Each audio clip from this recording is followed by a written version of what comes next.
What's up, everyone? Welcome back to Week 9 Whiplash, your go-to NFL recap show where we break down every twist, turn, and head-spinning upset from around the league. I'm Reggie Williams, and on my right, Jordan Warich, Mason Morello. And welcome back to the show as Week 9 was exactly what it sounds like. Pure whiplash. Yep, upsets, blowouts, record-breaking stats, and of course a couple of statement wins that can shift the playoff picture entirely. Now before we jump into action, quick reminder, we're officially past the halfway point of the regular season, so every game, every play, and every minute matters. Okay, so we have a couple big games this week, some upsets and some just high-stake games with some teams who've had rivalries and some good games for the past couple of years. We're going to start us off here, Reggie. Bills-Chiefs. Bills take this one down 28-21. This is the third straight regular season win with the Bills over the Chiefs. But the past two times they played in the playoffs, the Chiefs have won over the Bills. Give us some stats from this game, Reg. Now, first, let's talk about Josh Allen putting on an absolute show. 23 of 26 passing, nearly 89% completion percentage, with 248 yards in the air, two touchdowns plus one rushing touchdown. Josh Allen is one of the best quarterbacks in the league, without a doubt. Arguably the best in the league.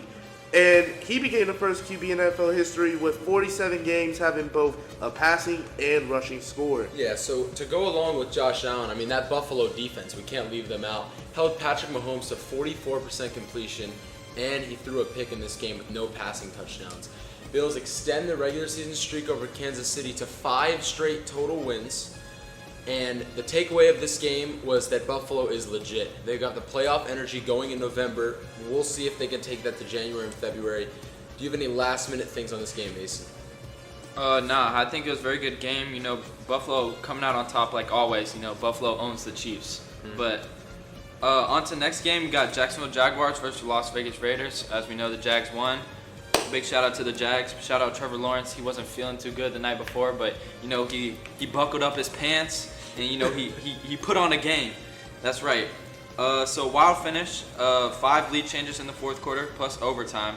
Travis Etienne leading the team in total yards and 1 touchdown. And our rookie kicker Cam Little drilled a 68-yard field goal to tie it in late regulation. This 68-yard field goal is a league record. Yeah, I mean, you can't go by this game without mentioning that field goal, and can't go by this week without mentioning this game. This game went to overtime. The Jags get a big win on the Raiders. It's two teams on paper, not the most well-known teams for being the greatest teams, but this game was a hell of a game if you really watched it. And in the fourth quarter, as we mentioned, 5 lead changes. All the scoring would happen in the fourth quarter, and Cam Little making NFL history. Also, quarterback Trevor Lawrence, 342 yards, 2 touchdowns, 1 interception. He's been inconsistent this year, but this game really showed that if he can do what he's supposed to do, this Jaguars defense should be able to get it done, and they could really be a solid team. Reggie, what do you think? Now, what I'm thinking right now is that the Jaguars, this was a must-win game. Even though it's the Raiders, who's considered to be one of the worst teams in the league, right? Jaguars literally came off of beating the Chiefs, then lost 2 games in a row. Seahawks and out there in London against the Vikings. The Rams. And let's just say this, that was very heartbreaking for those guys. It was heartbreaking for the fans. This game came days after Travis Hunter was announced to be on IR.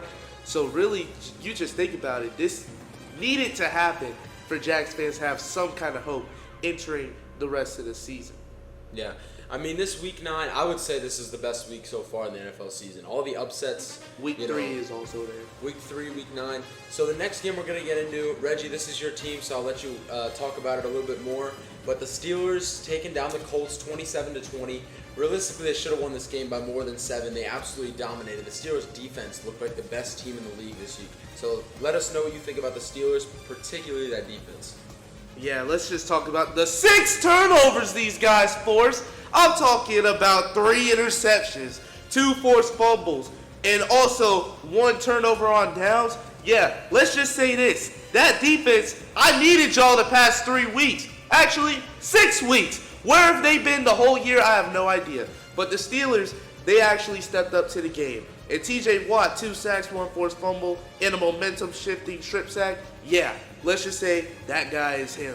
He's built different. He's built for the prime moments. And Jalen Warren, yeah, he did something slight, you know, he did something slight. He had 2 touchdowns on the ground, not a lot of rushing yards because, oh boy, they were stopping our run game. But the game plan, obviously, for the defense, stop Jonathan Taylor and stop Tyler Warren. Held Jonathan Taylor under 50 yards. Yeah, they did just that. Jonathan Taylor, 45 yards on 14 carries, his lowest total of the year, as well as his lowest yards per carry on the year. Jonathan Taylor is one of the top 3 frontrunners for MVP right now, and as a running back, it's absolutely crazy. We haven't seen one of those in a long, long time.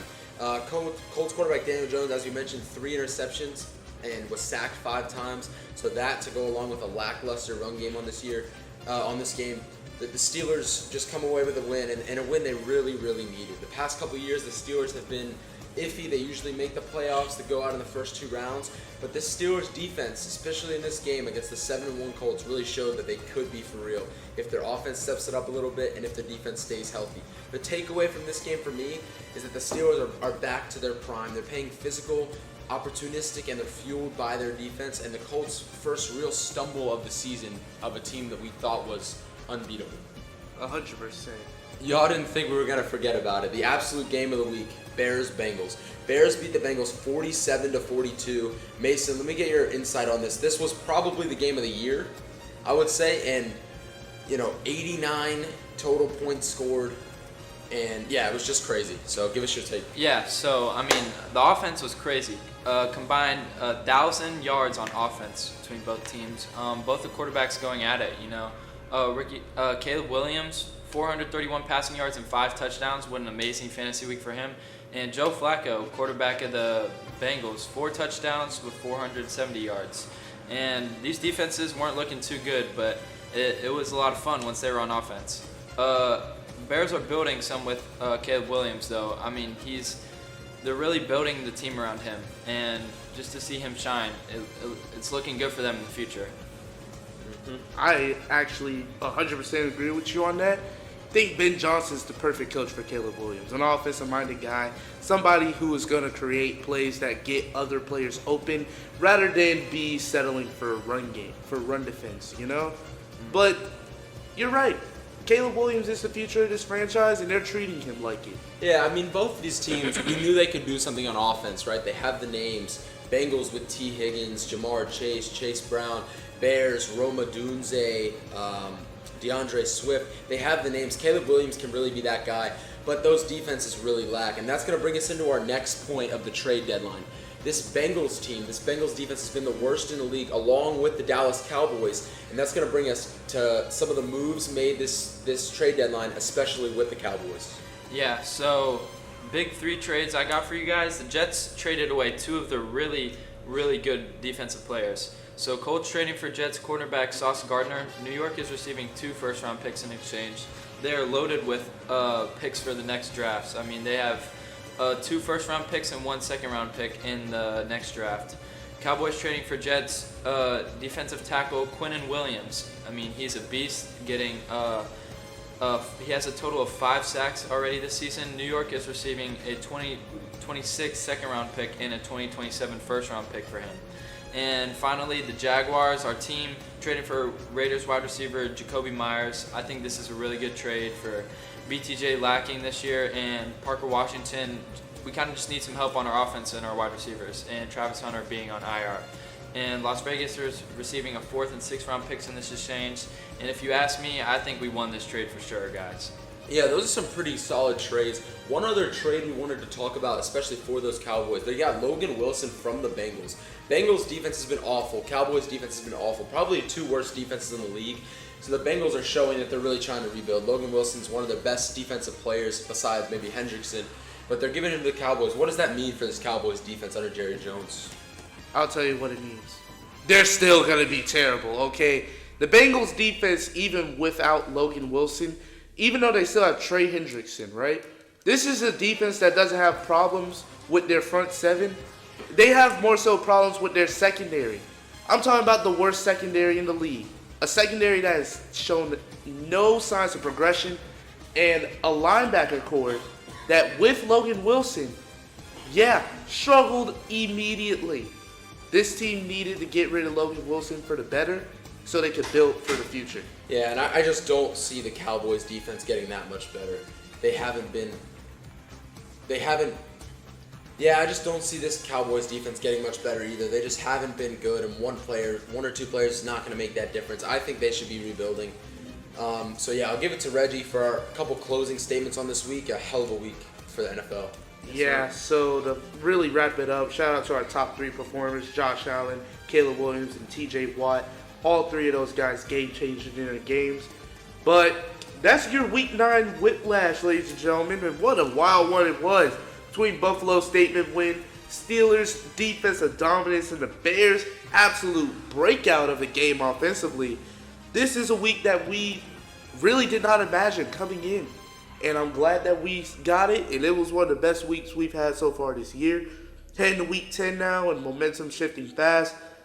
Make sure to follow and subscribe wherever you get your podcast so you don't miss next week's breakdown. Thanks for tuning in. I'm Reggie, and on my right, as always, Jordan Woolrich And Mason Morello.